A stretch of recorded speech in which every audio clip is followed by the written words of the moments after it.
O Senhor esteja convosco. Evangelho de nosso Senhor Jesus Cristo, segundo São Marcos. Glória a vós, Senhor.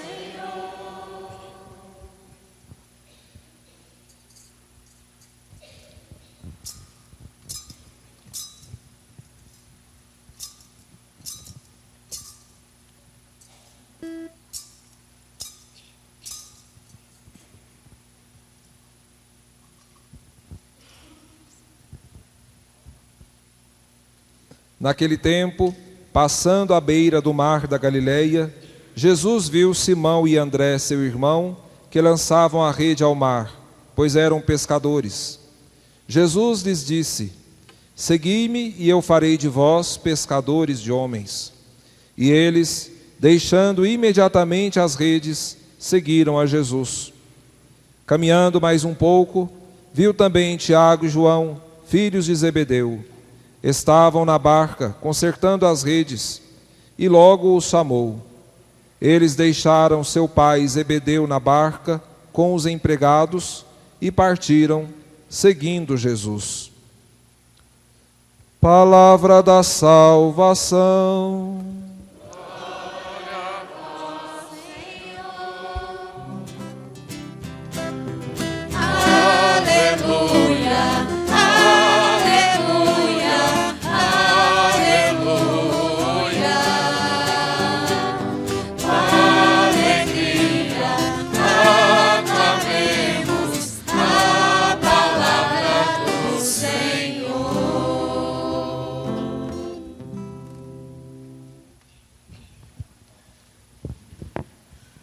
Louvado seja nosso Senhor Jesus Cristo.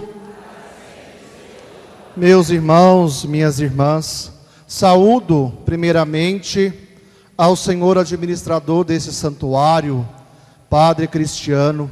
Desde já agradeço o Senhor pelo convite de oficiar este segundo dia do novenário do Senhor Bom Jesus.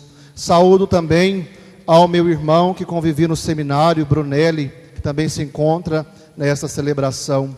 Saúdo os festeiros desta noite, a comunidade de Nossa Senhora do Carmo, setor São João de Deus, a pastoral do batismo, pastoral litúrgica, a equipe de ornamentação, o grupo de oração romanos, a Mãe Rainha, o Carmelo Imaculada Conceição, a Escola Municipal João Gontijo da Fonseca e todos os demais devotos do Senhor Bom Jesus. Eu sempre costumo dizer, celebrar a festa do padroeiro é um momento de muita importância para uma comunidade de fé, pois é um período onde o céu se abre, inúmeras bênçãos são derramadas sobre aqueles que participam da novena e festa do padroeiro. Ainda mais quando o padroeiro é o bom Jesus, aquele no qual provém todas as graças e bênçãos. Sendo assim, meus irmãos, eu acredito que não é somente o céu que está aberto, mas as chagas do Senhor. É o coração de Jesus aberto pela lança, que nestes tempos, 9 dias de novena, mais a festa do bom Jesus, é do coração de Jesus que se abre novamente para derramar muitos rios de misericórdia sobre todos aqueles que se colocam debaixo do madeiro da Santa Cruz, debaixo do bom Jesus.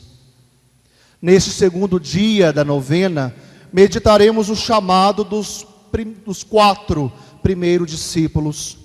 Um ponto interessante é que Jesus, depois que São João Batista foi preso, Jesus começou a sua vida pública.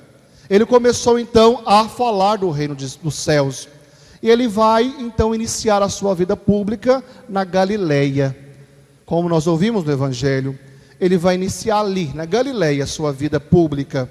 E na beira do mar da Galileia, ele chama os primeiros quatro do grupo dos 12 discípulos. Primeiro devemos entender, por que Galileia? Jesus poderia ter começado em outro lugar, Mas por que ele queria iniciar ali na Galileia? Olha, caríssimos irmãos e irmãs, Galileia era um lugar onde as pessoas sobreviviam da agricultura, da pecuária, da carpintaria. Nós sabemos que São José era carpinteiro. Ele ganha pão, sustentava a sua família de Nazaré a partir da carpintaria. Então Nazaré, as pessoas ali também trabalhavam na carpintaria, na extração de pedras e na pescaria, como nós ouvimos hoje. Jesus não foi lá em Jerusalém chamar os seus discípulos, mas ele foi num lugar pobre, num lugar de pessoas que levantam de madrugada para puxar seu peixe, ou passa a noite inteira tentando puxar o seu ganha-pão. Jesus não foi lá em Jerusalém no meio dos doutores, dos sábios, dos estudados. Ele foi lá no meio de pessoas simples, de pessoas pobres. Então, meus irmãos, uma passagem que eu quero abrir parênteses aqui e lembrar a vocês, que Galileia era um lugar até mesmo marginalizado pela palavra de Deus. Lá no Evangelho de São João, vai dizer que Filipe foi encontrar com Natanael. Quando Filipe chegou perto de Natanael, Filipe disse assim: olha, eu encontrei Jesus, o filho de José, da Galileia. Então Natanael vai dizer: da Galileia? Por acaso de lá pode sair alguma coisa boa? Então se olhava para aquele lugar, essa Galileia, com um olhar de discriminação, lugar de pessoas simples, um lugar que não poderia sair nada de bom. E Jesus escolhe ali para chamar os seus discípulos. Jesus inicia o seu chamado ali, naquele lugar pobre e simples. E eu penso muito, meus irmãos, na minha vocação. Eu muitas vezes nas minhas orações, quando eu vou meditar o meu chamado ao sacerdócio, estou há 7 meses como diácono, já passei 9 anos de seminário, já há 7 meses de diácono. Eu fico meditando a minha vocação. Nas minhas orações, às vezes eu dizia assim: olha, Senhor, como que pode o Senhor me chamar lá da periferia de Pará de Minas? Sou natural de Pará de Minas, minha família toda é de lá. De um bairro muito pobre, até mesmo marginalizado. Pessoas têm até medo de ir lá à noite, pelo tráfico, pelo roubo. E eu pensava: meu Senhor, como que pode? O Senhor poderia ter ido lá no centro, na Piedade, chamado alguém que já fez faculdade, alguém mais preparado, lá no bairro São José, um bairro de pessoas que têm condições financeiras muito melhor, e o Senhor vem me chamar aqui, no bairro Grão-Pará. Olha o nome do bairro, Grão-Pará. O Senhor foi me encontrar aqui, no bairro Grão-Pará. E essa passagem bíblica me sustenta muito, no qual ele vai no lugar onde menos se espera encontrar discípulos. Foi lá no bairro Grão-Pará, aquela periferia, que o Senhor me chamou. Que o Senhor me chamou para doar a minha vida para o sacerdócio, para a sua igreja. E Jesus vai lá, na beira do mar da Galileia, e lá ele vê os seus 4 primeiros discípulos. Vai dizer no Evangelho que ele estava passando na beira do mar. Olha que interessante. Jesus estava passando na beira do mar. Eu imagino que naquele mar, e no mar, e na beira do mar, tinha inúmeras pessoas. Tinha inúmeros barcos de pessoas pescando. Tinha inúmeras pessoas na praia. Vai dizer que Jesus passou e viu. Fitou o olho. Olha que interessante. Ele viu. No meio daquela multidão de pessoas que poderiam estar naquele lugar, ele viu 4. Não foi alguém que foi lá e falou para Jesus que tinha os irmãos que ele poderia chamar. Não. Eu imagino que naquele momento, como eu disse, havia inúmeras pessoas, e ele ficou observando aqueles homens, aquelas pessoas trabalharem e se movimentar. E aqueles 4 humildes pescadores são então chamados por Jesus. Ele vai até Simão e seu irmão André, vai depois mais à frente até Tiago e o seu irmão João. E algo interessante que tanto Simão e André, Tiago e João, eles não conheciam Jesus. Eles nem sabiam quem era aquele homem. No meio daquela multidão de pessoas que poderiam estar ali, Jesus era um homem a mais. Jesus não estava ali fazendo milagres. Jesus não chegou ali andando sobre a água. O que fez então aqueles homens largar tudo o que estavam fazendo? Quando Jesus falou, olha, segue-me, e de fato vai dizer a palavra que eles largaram e seguiram. O que fez com que aqueles homens largassem tudo para então seguir a Jesus? Porque Jesus, no meio daquela multidão, e eles não conheciam Jesus, era um homem a mais que estavam ali. E Jesus chega até Simão e André e fala, me siga. E eles vão largar suas redes para seguir a Jesus. Para mim, eu acho que existe apenas somente uma explicação. Eles viram alguma coisa no olhar de Jesus. Quando vai dizer que Jesus os viu, eles também viram Jesus. Então, naquela troca de olhares de Simão e André, de Tiago e João, eles viram alguma coisa dentro do olho de Jesus. Então o coração daqueles homens arderam, e eles não temeram, eles não pensaram duas vezes em largar tudo para seguir Jesus.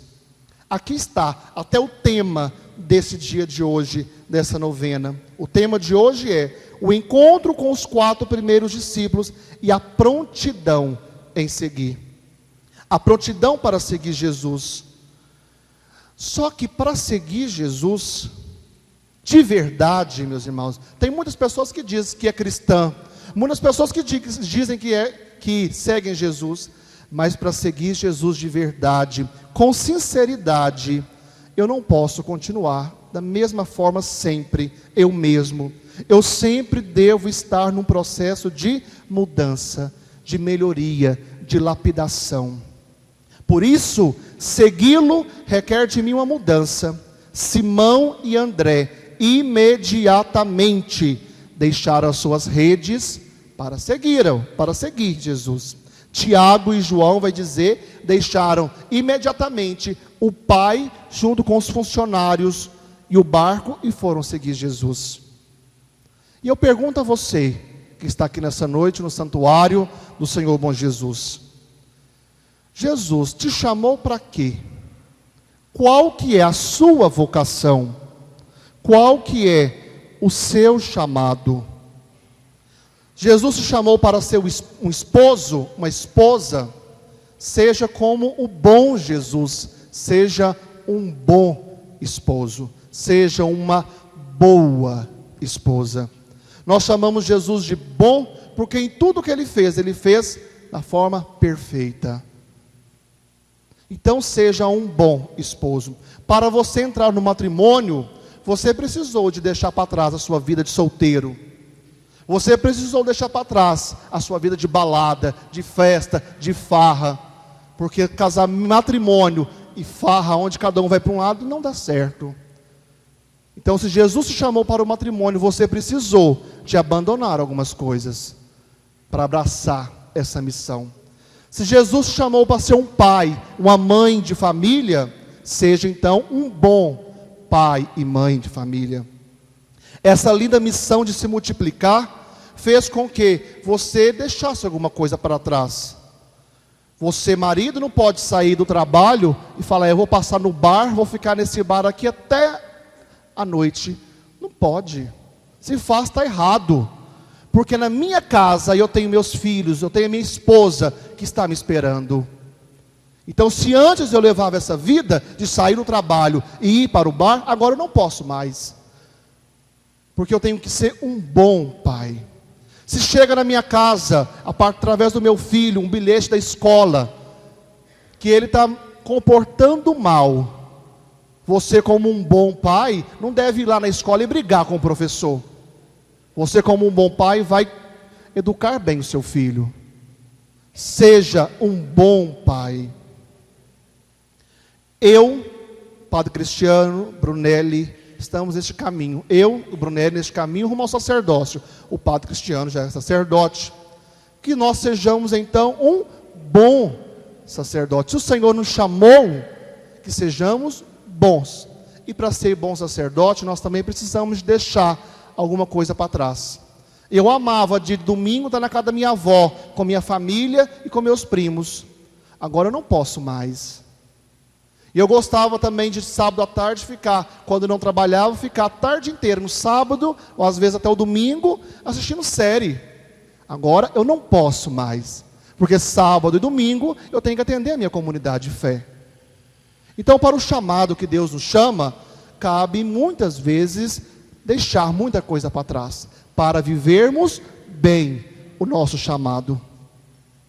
E qual que é o seu trabalho no dia a dia? Você é cozinheiro, professor, médico, psicólogo, enfermeiro, costureira, sapateiro, borracheiro, zelador?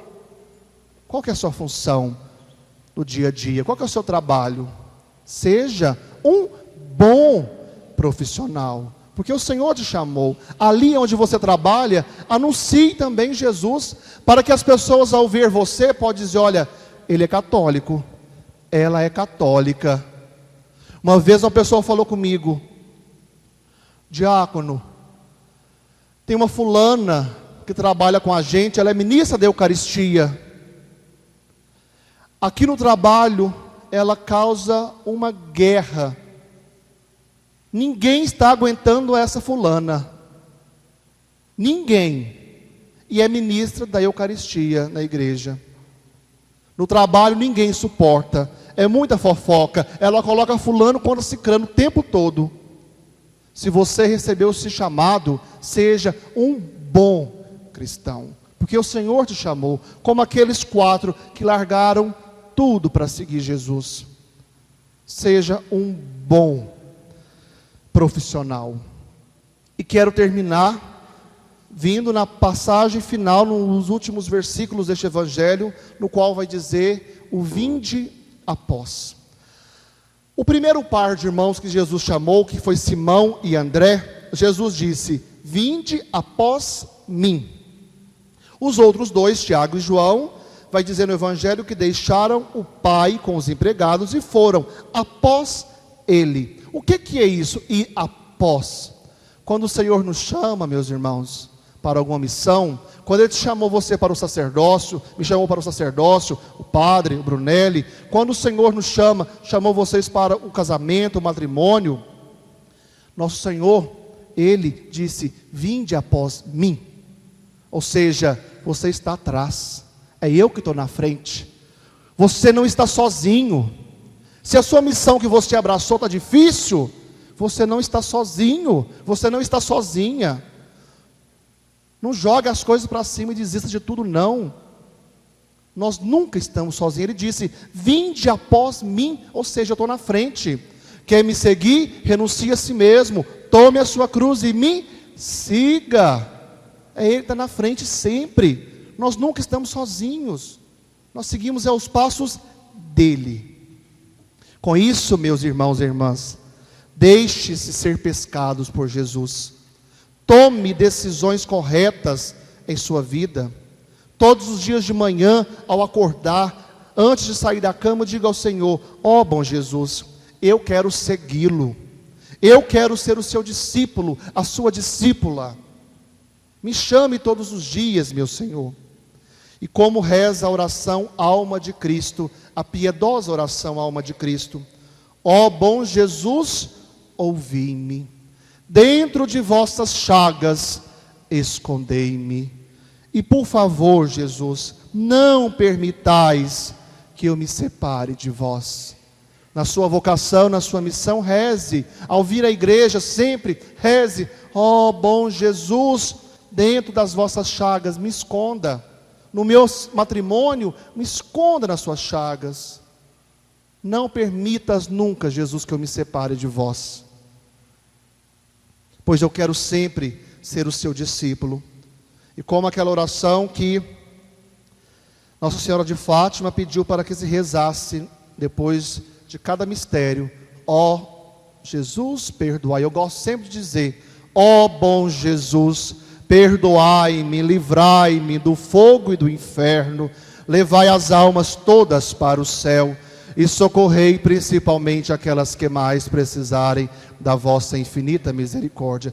Depois de vivermos a nossa missão neste mundo, depois de fato de sermos um bom pai, uma boa mãe, um bom cristão, um bom trabalhador neste mundo, que possamos de fato dizer: ó bom Jesus, perdoai-me, livrai-me do fogo e do inferno, e levai as almas todas para os céus, e socorrei principalmente aquelas que mais precisarem da vossa infinita misericórdia. Nunca deixe de dizer: ó bom Jesus, ó bom Jesus, ó bom Jesus, porque Ele é bom, e nós passaremos a ser bons se de fato deixarmos as coisas ruins para trás, para, como aqueles 4 primeiros, para seguir Jesus, porque o único caminho que leva para o céu, para a vida eterna, é o caminho de Jesus.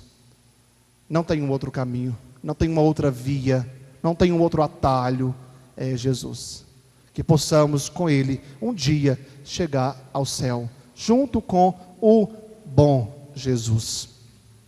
Glória ao Pai, ao Filho e ao Espírito Santo.